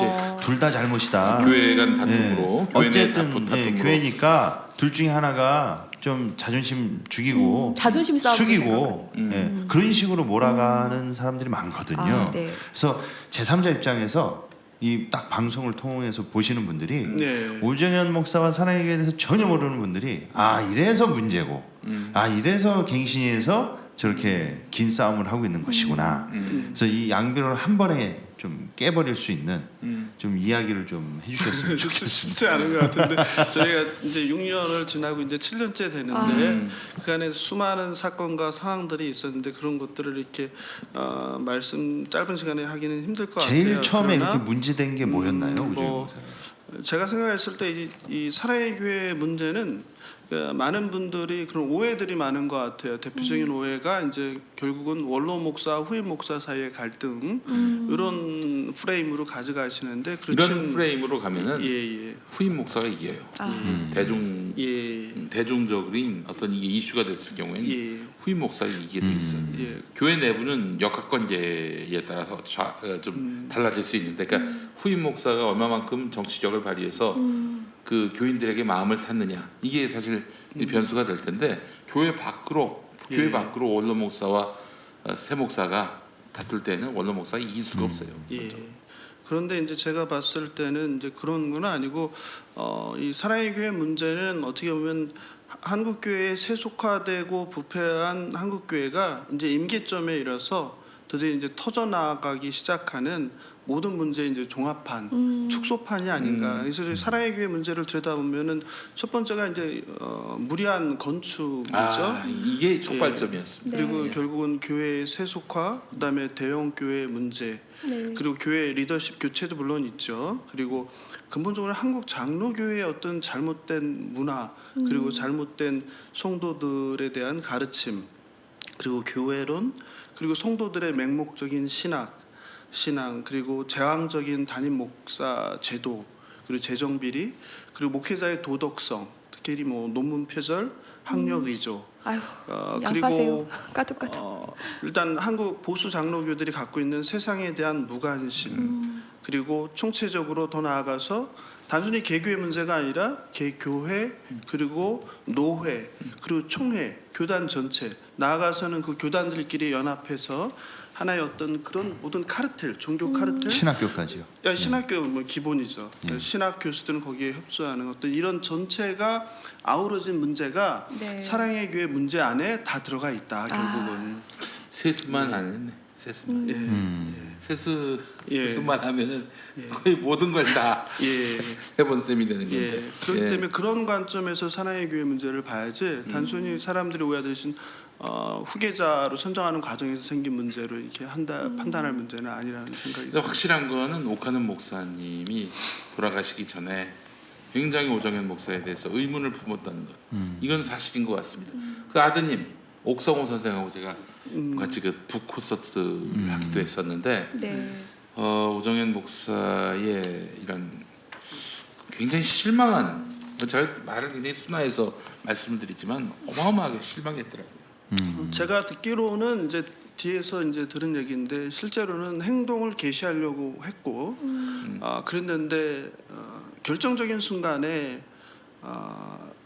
그 가까이에 계신 목사님과 장로님이 막으셔서 그래서 행동 개시라는 옥하는 목사님께서 오정현 목사님을 다시 이제 난 너의 정체를 잘 해임시키려고 했다는. 그게 이제 2008년 6월 1일 이제 편지 사건이죠. 유명한 너의 정치가 정말 무엇인가. 그래서 결국은 이것도 이제 하나의 오정현 목사님의 어떤 그 거짓됨이 드러나는 사건인데. 아니 법에서까지 국가수까지 해서 포렌식까지 해가면서 이런 다툼이 있는데도 오리발 내밀고 발뺌을 뺀다는 거죠. 아니다, 나는 받은 적이 없다. 근데 결국은 그래서 교회 직원이 징역 판단을 받았습니다. 그래서 옥성호 대표가 이제 무혐의가 되고 교회 직원이었던 사람이 징역 6개월 집행유예 1년을 선고받는. 그러니까 너의 정체가 무엇이냐라는 이 편지가 오정현 목사 쪽에서 거짓말로 조작했다라고 그렇죠. 해서 이걸 국가수에 맡겼더니 실제로 옥하는 목사님의 편지가 맞다라고 나왔다는 얘기죠. 그렇죠. 사실이다. 알겠습니다. 그 편지 논란도 있었고 학력 위조. 그렇죠. 아니 고등학교 학력을 굳이 이렇게 그게 참 이해하기 힘든 일인데요. 뭐 논문 표절로부터 시작해서 건축비 문제, 그리고 가장 지금 성도들에게 이제 오랫동안 회자됐던 건 이제 학력 위조인데요. 고등학교 이제 부산고가 아마 명문고였나 봅니다. 그러니까 부산고에 대한 사칭, 또 경희대학교 사칭, 이런 것들이 있었고 실제로 여러 가지 진학 과정에서 부산 하이스쿨이라는 거를 이제 실제로 그 진학 과정에서 기입을 했고, 그래서 총신대에 제출한 거에도 보면 부산고등학교라고 기입이 돼 있습니다. 그리고 외국 대학에 이제 박사과정 진학할 때도 보면 이제 칼빈 학교인가요? 칼빈 신학교 입학 서류에 부산 하이스쿨이라고 이렇게 되어 있습니다. 그런데 정말 웃지 못할 일은 그런 것들이 사실로 드러나면 정말 회개하고 잘못했다고 해야 되는데 남 탓으로 하는 거죠. 그거는 미국에서 일어난 거는 그 담당 직원이 잘 몰라서 나는 고향이 뭐 그쪽이다, 뭐 그쪽에서 뭐 있었다 이런 얘기를 했는데 그 사람이 그냥 부산 하이스쿨로 적었다 이런 식으로 얘기한다든지. 이력서를 지가 쓰고 남이 대신 써준다. 그러니까 뭐 항상 그렇게 돌리다 보니까 참 듣는 사람도 기가 빠지는 거죠. 어이가 없고 어느 정도 말이 되는 소리를 해야지 이게 되는데 너무 말도 안 되는 소리 할 때 사람이 그냥 힘이 빠지잖아요. 그런 셈이죠. 그런 게 지금까지 계속 반복되어 온다는 거죠. 그 정도면 뭔가 치료가 필요한 상황일 수는 없나요? 혹시 뭐 과대망상증 뭐 이런 거? 뭐 심리학자들은 그런 식으로도 뭐 분석해서 얘기하는 분들도 계시더라고요. 경희대는 왜 나왔어요? 경희대는 이거 뭐 경희대 학교는 이력서를 뭐 잘못 써줬다 뭐 이렇게 얘기할 수 없을 것 같은데. 근처에 살았나 봅니다. 경희대설 뭐 성대설도 나오고 그랬는데 그 옥하는 목사님께서 2002년 순장반 강의 때 그 얘기를 하신 거예요. 오정현 목사를 소개하면서 부산고등학교와 경희대를 졸업한 수재다. 그걸 언급하셨는데 과연 옥하는 목사님이 그 굉장히 똑똑하신 분이신데 자기가 후임으로 데리고 온 사람 학교를 몰라서 그렇게 실수를 했겠느냐 하는 거죠. 그렇다면은 정보가 거기서 들어간 것이 아니냐. 그리고 실제로 이제 당시에 신문 기사를 보면은 경희대로 이제 나온 신문이 있어요. 경희대 영문과 출신 오정현 목사 이렇게 나와 있는 이런 신문 기사도 있고. 그래서 뭐 그런 부분 또 최근에 그게 이제 숭실대에 또 연루돼서 좀 화제가 되고 아까 공 기자님이 얘기한 그 문제죠. 실제로 어느 학교 나왔어요? 실제로요? 알고 싶습니다. 저도. 관동대 영문학과 아닙니까? 관동대. 관동대는 이제 97년도. 근데 정말 어느 게 진짜인지. 76년도 뭐 좀 77년도네요. 77년도 관동대 영문과를 그러니까 다니다 77학번이시고 관동대에서 숭전대가 숭전대로 이제 편입을 하신 거죠? 아니요. 그 편입인지 그건 모르는 거예요. 지금 그게 미스터리인 거죠. 근데 이제 황성현 PD가 얘기한 거에 보면 성적표를 보면 편입이 아니라 입학으로 되어 있다. 여기에서 이제 이게 병무청과 1년 6개월인가가 이제 일치한다. 네. 도대체 군복무 기간인데 어떻게 학교 다니고 성적이 나올 수 있느냐 이런 의혹을 제기하는 거죠. 그리고 이제 그 병무청을 탓할까?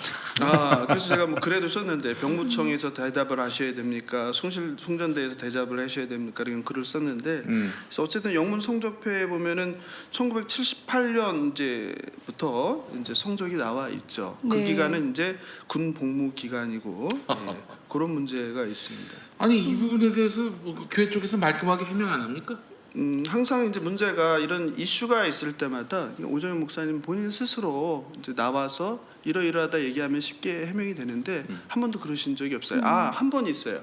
한 번이 언제냐면 고등학교 학력이 문제됐을 때 제가 그때는 예배당에 있었기 때문에 기억이 하는데 뭐라고 말씀하셨냐면 이렇게 얘기했어요. 제가 정확하지는 않지만 아니 세상에 사람들이 할 일이 없어서 남의 어려웠던 과거 힘든 시절에 공부하고 싶어도 제대로 하지 못했던 시절에 힘들게 해서 검정고시를 한 거 가지고 트집 잡고 문제 삼을 수가 있습니까? 이런 식으로 했어요. 네? 누가 검정고시를 했어? 뭐 이게 완전히 논점을 그러니까 학력 위조가 사칭한 것이 드러나니까 그런 식으로 이제 송도를 하니까 뭔가 동정을 유발하는. 그러니까 문제를 제기한 사람이 오히려 이상한 사람이 돼버리는 거죠. 그러니까 그 비서실장님도 저한테 계속 그러셨거든요. 40년 전 일이 왜 그렇게 궁금하냐. 그렇죠. 네. 그러니까 그런 식으로 성도들을 그렇게 그러니까 굉장히 그런 거에 탁월하신 것 같아요. 남이 정말 어려웠던 시절 그 당시 다 어려웠으니까 학교도 제대로 못 다니고 이런 상황에서 그래도 해보겠다고 자기 딴엔 검정고시라는 힘든 걸 했는데 그걸 가지고 이제 와서 그렇게 사람을 이렇게 하냐. 범죄랑 잘못이 드러난 목회자들 특징이 감정의 호소. 이 오정현 목사 논문 표절 났을 때 그 예배 한 4부 예배였나요? 그 4번 예배를 드리는데 거기서 다 울었어요. 저도 울진 않았는데. 울었다고요? 아니 그 오정현 목사 울면서 4번 다. 근데 우는 포인트, 우는 지점도 다 똑같습니다. 그걸 이제 유튜브에 비교 영상까지 있는데 제 친구 중에 이제 교회를 안 다니는 친구가 그걸 딱 보더니 막 진짜 한심하다는 거예요. 왜 한심하다고 얘기를 하냐면 니네 개신교 목사들은 세상의 국회의원이나 연예인들이 논문 표절하면 잘못했다 하고 당분간 종족을 감추던지 그 세계를 떠난다. 근데 니네들은 단목이 논문 표절한 게 아무리 팩트로 드러나도 앞에서 눈물 한번 쏟으면 박수갈채 받고 용서가 된다. 예전에 그 CTS에서 제가 기독교 TV에서 노동조합 사무국장을 했습니다. 감경철 장로가 그런 짓 많이 했어요. 뭐 직원 예배 때 나와가지고 뭐 눈물을 흘립니다. 내가 여러분을 얼마나 사랑하는데 눈물 한 방울당 한 명씩 와서 탈퇴 원서를 냅니다. 진짜 그래서 나중에 혼자 남으신 거 아니에요? 그래서 아니 그렇지 않고 뭐 다들 뭐 단체로 구조조정을 당했습니다. 뭐 제가 참 그때 인생하면은 좀 흑역사인데. 극동에도 계시고 CTS에도. 근데 저는 사실 그 두 시대에서 경험한 것이 무익하지 않았어요. 김장원 목사 시대에 박정희 정권을 경험했고요. 그리고 감경철 회장의 CTS에서 아직 오지도 않은 이명박 시대를 경험했어요. 저는 그야말로 독재 권력, 자본 권력 다 맛을 봤던 거죠. 근데 우리 저 오정현 목사는 짬뽕한 것 같아요. 이게 이제 성적표인데 보면은 이렇게 1학년 때 이제 성적이 다 나와 있거든요. 그래서 이거는 좀 권 기자님께서 이게 어느 학교? 병무청이랑 어느 학교 성적표입니까? 이 숭전대 거를 이제 숭실대. 다른 이제 박사과정이나 이런 데 지나갈 때 성적 증명서를 제출했던 거죠. 보면 그러면 연도가 이게 일치하죠. 그래요. 이건 뭐 저희도 많이 봤던 거긴 그리고 한데 미국에 있을 때 이제 오정현 목사가 미국에 있을 때 총신대학원을 졸업하는데 최순실 저리가라로 이게 개강 예배 때 자기가 설교하고 출석 한번 한 다음에 편목 시험이 저기 팩스 시험이죠. 팩스 시험. 그런 다음에 미국에 있는데 무출석, 무시험, 무감독, 그 팩스 시험. 그런데도 우수한 성적으로 졸업을 했어요. 입학 시험은 수석을 하셨죠. 그 이유가 교수들이 협조를 해주지 않으면 불가능한 것이고. 근데 제가 한신대 신학대학원 졸업했는데 한신대 신학대학원은요 출석 다 했습니다 제가. 출석 다 했고요, 레포트 다 했고 시험 다 받고 정말 그 예를 들어서 뭐 교수가 뭐 좀 이름 알려졌다고 봐주고 뭐 수업 안 해도 돼, 뭐 이런 식으로 간다. 그 순간 이제 망하는 거지. 그 누군가 하나가 트집을 잡아가지고 김용민이가 학교를 이렇게 불성실하게 다녔다. 그 순간 나는 오정민하고 똑같아지는 거예요. 아주 그래서 개고생해가지고 하여튼 학교 다녔습니다. 그래서. 그렇게 해준 그 교수들이 사랑의 교회 오정현 목사 교회 가가지고 설교하고 한번 설교할 때마다 200~300씩 받고 200~300씩 200~300은 아니고 주일에 400만 원을 400. 받는데 네? 그게 왜냐면은 주일 설교가 이제 4번이니까 한 해당 하면 100만 원씩. 그런데 그거를 사실 무시 못하는 게 사실 우리가 힘들게 한 달을 일해야 뭐 400 벌기도 쉽지 않잖아요. 일반인들이. 근데 하루 와서 주일 설교 뭐 똑같은 설교잖아요. 4번 하고 400만 원을 그것도 교수 또 교회에서 받는다는. 지금까지 설교한 교수는 누굽니까? 이름 한번 대시죠. 설교를 이게 아무나 하지 않아요. 설교권을 뭐 아시겠지만 담임 목사, 대형교회 담임 목사가 아무한테나 설교권을 주지 않잖아요. 100% 신뢰하시는 분들, 그분들이 있죠. 그 총신대학교 이제 주로 하셨던 분들이 이제 김정우 교수님, 김지찬 교수님, 뭐 이런 분들. 2명만 하면 그분이 얼마나 쪽팔리겠습니까? 몇 명 더 있을 거 아니에요? 다 얘기해 주세요. 제일 많이 하신 분들이 이제 그 정도. 그 연구비로 또 몇 억도 받은 분도 계시다고 그러시더라고요. 존경을 받으시는 신학자시죠. 이런 분들의 문제가 뭐냐면 이런 분들이 개혁 포지션에 있어서 신학생들한테 존경을 받는다는 거예요. 김지찬 교수는 나도 들어봤어요. 근데 이런 오정현과의 이런 커넥션들을 학생들이 잘 모르고 사태 심각성을 모른다는 겁니다. 그게 저는 더 비극인 것 같아요. 총신대 개혁에서 제일 힘들었던 부분이 바로 이제 그런 점이었던 거죠. 그러니까 그런 학생들한테 그래도 신뢰를 얻고 있는 교수님들이 굉장히 개혁적인 마인드를 가지신 분들이었는데 또 그게 또 외연을 확장해서 사랑의 교회 합동교단 측면에서 보면 오정현 목사와 사랑의 교회와 이제 지원 관계가 이제 있는 이런 걸로 있다 보니까 굉장히 상황이 꼬여서 총신대가 저도 여러 번 가서 피켓을 시위하고 했는데 어려움이 많았습니다. 그래서 목사님께서 총신대 앞에 가서 이 학사비리 오정현 목사의 학사비리가 오정현 목사 개인으로는 못하잖아요. 그래서 공모자들이 있고 공동 정범이라고 하지 않습니까? 그래서 그 교수들의 문제를 제기하기 위해서 제가 좀 목사님 좀 안타까웠었던 게 그 목사님도 또 피켓을 드시면 이 통합처럼 세숫반대에 물결이 이렇게 쫙 일어나듯이 그러니까 제가 그럴 줄 아셨다는데 그러니까 또 합동교단이랑 통합교단은 상당히 또 신학적으로도 그러지만 그 사회 참여나 어떤 공의라는 부분, 정의라는 부분에서 좀 많이 다르구나라는 생각을 했죠. 작년에 그 9월에 그 김사만 아들 그 세습 관련해서 총회에서 토론 벌어진 거 보세요. 야, 진짜 대단하지 않습니까? 그게 그저 합동에서 그런 장면을 우리가 보기 힘들죠. 합동에 침묵하는 교단. 그래서 목사님께서 총신대 가셔서 피켓을 드셨는데 20일 정도 총 들었죠. 참석하신 릴레이로 참석하신 목사님 숫자가 몇 명이십니까? 릴레이라고 할 수는 없고요. 제가 이제 애걸복걸해서 이래서는 안 되겠다 싶어서 개인적으로 이제 친한 분들한테 해서 오신 목사님이 3분이 오셨어요. 그 중에 한 분이 이제 우리 김디모데 목사님이고 다른 2분이 이제 합동에 계신 그래도 합동에 계신 분이 오셨는데 저는 이제 착각을 했던 게 명성교회 그 1인 피켓 하는 걸 보면서 야 저거구나.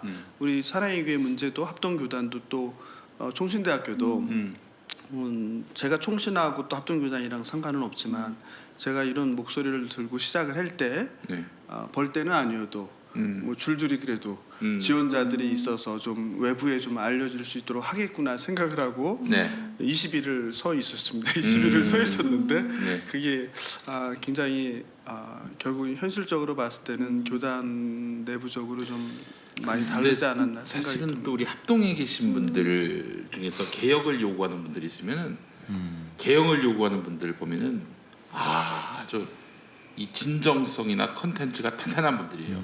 제가 강호숙 박사님, 강호숙. 와 그분은 정말 이 억압받는 위치에 놓인 분 아닙니까? 합동에서는 여성이든 목사가 안 되니까. 그러니까 이 자기가 직접 현장에서 체험하는 이런 고통, 이런 부당한 억압 이런 것들을 글로 풀어내시는데 정말 너무너무 감동이 됩니다. 이런 거 보면서 우리 강 목사님도 참 이런 어처구니 없는 저희 그때 김영남 목사 그 아들 건 가지고 이제 이슈가 됐었을 때 한번 강호숙 교수님이랑 통화를 했었어요. 딱 통화하자마자 그 수학이 받자마자 잘했어 이제 호탕하시잖아요. 네 잘했다고 막 칭찬해 주시면서 격려해 주셨죠. 저는 그분 정말 너무 존경합니다. 한 번도 뵌 적도 없지만 그 목사님도 바로 그런 아주 컨텐츠와 진정성이 탄탄한 분으로서 뭐 지금의 이런 억압, 고난은 뭐 즐겁게. 아니 근데 멘탈 관리 어떻게 하세요? 저는 가끔 멘탈 관리가 잘 안 돼요.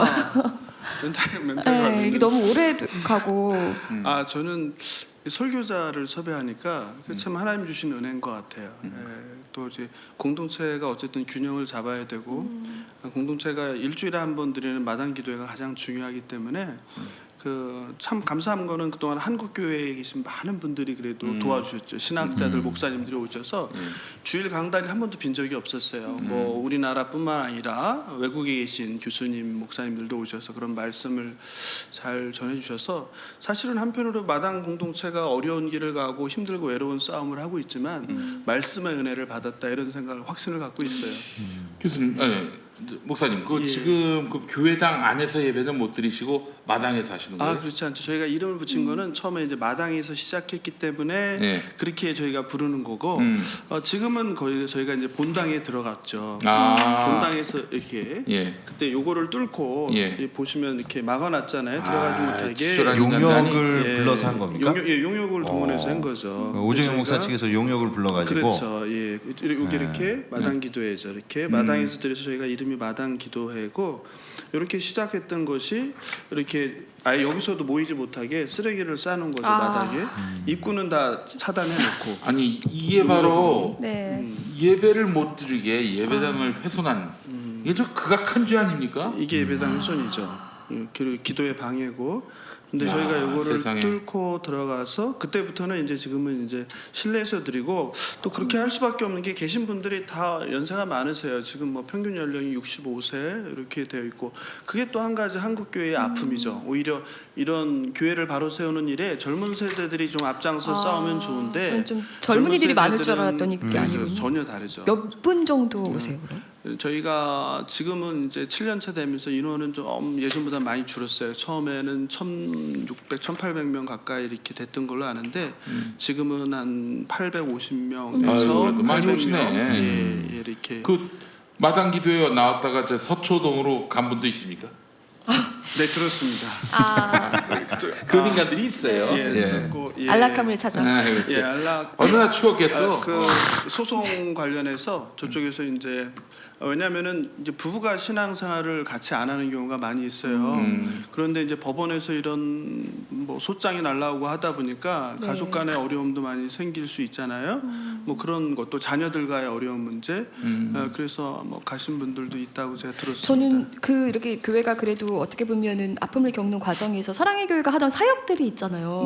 그 사역들은 잘 유지가 됐을까 이런 것도 좀 궁금했거든요. 장애 사역도 되게 많이 했었고 사랑의 교회가 호스피스 사역 이런 것도 많이 있고. 교회갱신에서 얻을 수 있는 것들이 많이 있다면 그 성도들이 각성하고 깨어나고 무엇이 진정한 교회이고 그리고 성도는 누구이고 하나님 아버지는 누구고 예수 그리스도는 누구인지 알아가는 어떤 그런 좋은 것들이 있다면 좀 우리가 잃어버릴 수 있는 것들은 그런 부분이죠. 교회가 본질적으로 하고 있던 사역들을 제대로 하는데 좀 어려움이 있는 게 사실입니다. 그래서 굉장히 제한된 범위 내에서 호스피스 분들 사역하시고 네. 전도 폭발 팀들도 사역하시고 하는데 그걸 아주 대대적으로 예전처럼 드러내놓고 이렇게 조직적으로 하지 못하고 굉장히 있습니다. 잘 했었잖아요. 예, 지금은 그러니까 뭐 자율적으로 그냥 성도들, 그러니까 어차피 여기는 목회자가 없기 때문에 성도 중심으로 성도들이 그런 어떤 알아서 자발적으로 이렇게 하는 상황에 있습니다. 이 저 서초동 쪽은 그 목사님을 저 집사라고 합니까? 해교자라고 부르죠. 해교자. 집사도 아니고. 예, 해교 행위자 보통 아마 해로움을 반대파, 주는 예, 교인, 반대파. 해교자. 예, 예. 저희도 뭐 오정현 교우님이라고 예. 강도사. 네. 예. 강도사님. 야, 그래요. 제가 예전에 그 강남 예배당에 간 적이 있었습니다. 근데 옛날에 오카노 목사님 계셨을 때 그때 계신 집사님하고 이 강태호 목사님하고 그 강남 예배당 1층에 이렇게 어떤 실을 들어갔어요. 근데 그분도 진짜 오랜만에 오셨다고 그러시더라고요. 근데 여기 계신 강태호 목사님은 이게 그분이 형님이시죠? 그 그렇죠. 집사님께서. 예, 한참 형님이시죠. 예, 그래서 예. 대화를 나누는데 네. 제가 옆에서 울컥했어요. 왜냐하면 그때 뭐라고 대화를 나누셨냐면 옛날에 여기서 자기랑 같이 성탄 트리 꾸미지 않았니? 그 말씀을 딱 하시더라. 그런데 그분도 진짜 오랜만에 오셨다고 그러시더라고요. 그때 같이 섬기시다가 예. 찬양 아이고. 예, 그러면서 찬양 예. 인도하시다가 이제 예, 떠나셨죠. 예. 그래서 이게 마당하고 여기저기를 그윽히 둘러보시는데 그 옛날에 그 생각들이 많이 나셔가지고 진짜 오랜만에 오셨다고 그러더라고요. 예. 그런 다음에 베스킨라빈스 아이스크림을 저희가 먹었죠. 네. 아 울까봐 이렇게 웃겨주시는 거예요? 아니 근데 교회 볼 때마다 마음이 많이 무너지실 것 같아요. 진짜 그렇게 사랑하니까 사실 이렇게 계속 버티면서 싸울 수 있는 거잖아요. 네, 전부였죠. 저에게는 또 사업을 크게 했었는데 사업이 이제 어려워지면서 사랑의 교회는 저에게 전부였어요. 하나님 아버지도 그렇고 교회가 없었으면 버틸 수 없었고 그랬는데 이제 마지막에 교회가 이런 일을 겪으면서 더 이상은 이제 버틸 수가 없게 되었죠. 그래서 또 신학교를 가게 됐고 가서 뭐 목사가 되겠다는 생각보다 하나님의 교회는 과연 어떤 곳이고 하나님은 누구고 예수 그리스도는 누구고 성령님은 누구고 그리고 무엇보다도 성도들은 왜 어제까지 서로 사랑한다고 이렇게 하던 사람이 아무것도 없었는데 바로 다음날 이렇게 원수처럼 나뉘어 싸워야 하는가? 그리고 우리에게 자기를 부인하고 자기 십자가를 지고 세상을 섬기라고 했던 목회자들은 왜 불의함 앞에서 침묵할 수밖에 없는가?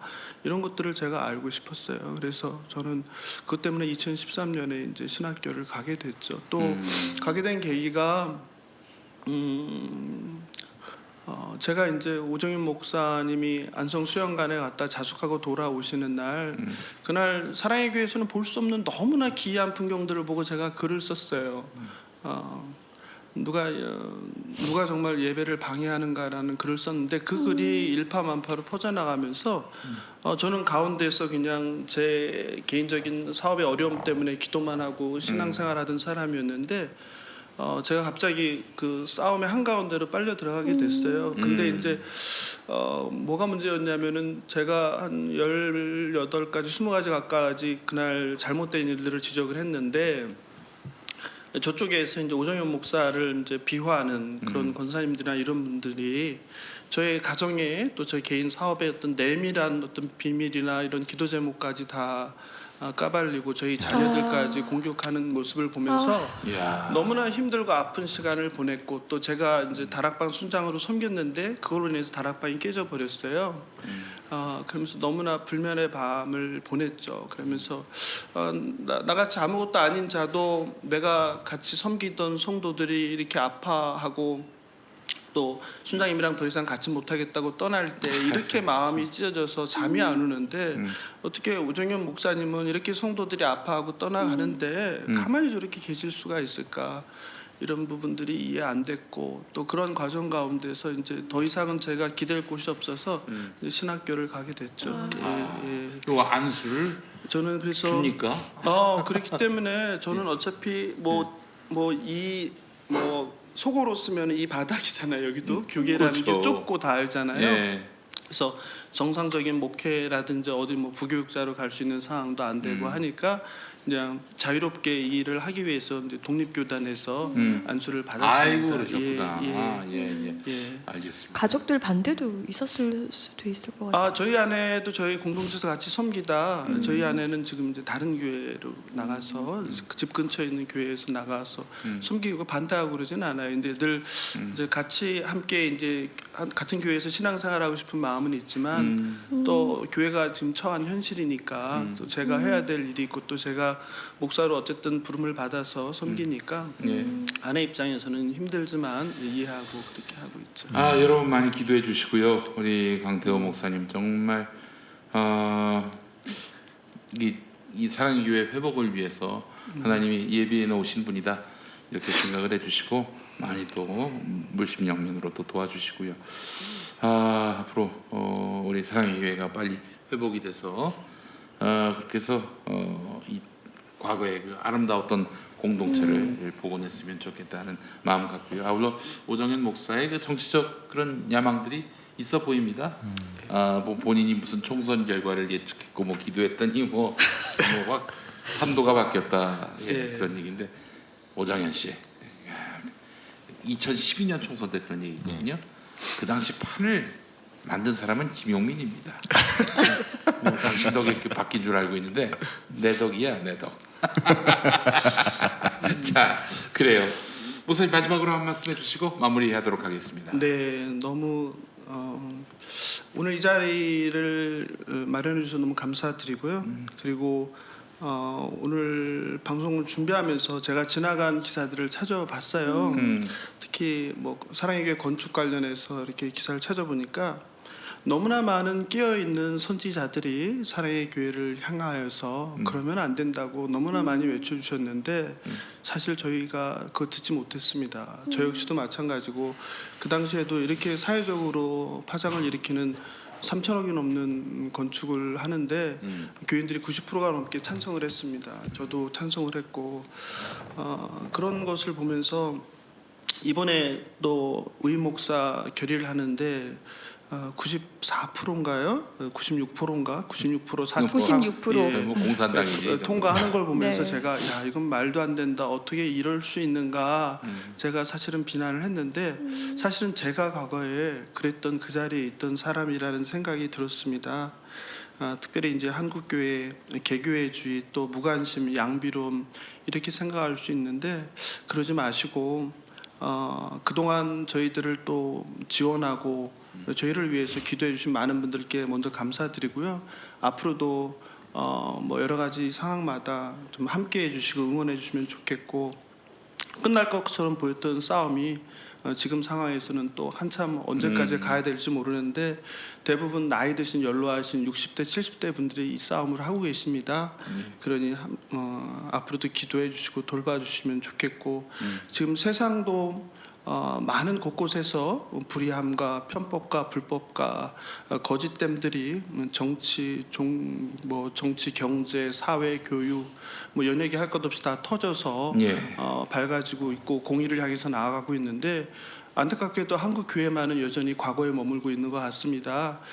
그런 것들이 저희와 같이 행동하는 양심이 있을 때 변화를 가져올 수 있지 않을까 생각합니다. 그러니까 해도 안 돼 이런 생각 하지 마시고 함께 행동해서 좀 한국 교회도 세상에 부끄럽지 않은 빛과 소금으로의 역할을 회복할 수 있는 그날을 향하여서 함께 나갈 수 있으면 좋겠습니다. 감사합니다. 강태호 목사님께 힘찬 박수. 네, 감사합니다. 부탁드리면서 힘내십시오. 자. 카이로스 마무리할까요? 네. 한마디씩. 전 이 사랑의 교회 문제가 아주 전형적인 한국 교회의 이제 병폐 중에 하나이기 때문에 저는 좀 이번 기회를 통해서 우리 좀 강태호 목사님을 신학교들 그리고 또 관심 있는 교회에서 좀 여기저기서 많이 좀 초대해 주셔서 좋습니다. 이거를 예. 좀 정확하게 좀 많이 알았으면 하고요. 또 교회 신학교에서는 좀 커리큘럼이나 세미나도 네. 좀 저희 강태호 목사님 좀 모셔서 네. 이 사랑교회 분쟁이 실은 어마어마한 한국교회 문제 중에 한 부분이거든요. 네. 그래서 좀 그런 시간들이 많아졌으면 하는 바람입니다. 예. 네. 보통 합동교단에 계시는 목사님들이 이제 자아성찰 쪽을 많이 이제 자기를 돌아보는 쪽으로 많이 생각을 하시다 보니까 이렇게 투쟁에 나서지는 않으시는 것 같아요. 저 분당우리 교회에서도 사실 자주 예배를 드리는데 예배는 참 은혜스럽지만 한편으로는 좀 서운하다고 해야 될까, 어떻게 표현해야 될까요? 좀 아쉬움이 있어요. 그런데 또 이렇게 모든 걸 걸고 투쟁하시는 모습이 굉장히 짠하기도 하면서 감사하다는 말씀 저는 드리고 싶고요. 예. 네, 끝까지 잘 힘내셨으면 좋겠습니다. 네, 강태호 목사님 정말 힘내시고요. 자, 카이로스 다음 시간에 다시 뵙도록 하겠습니다. 동영상으로 이제 거듭난 카이로스 다음 주도 더 알찬 내용으로 만나겠습니다. 여러분 고맙습니다. 감사합니다. 감사합니다.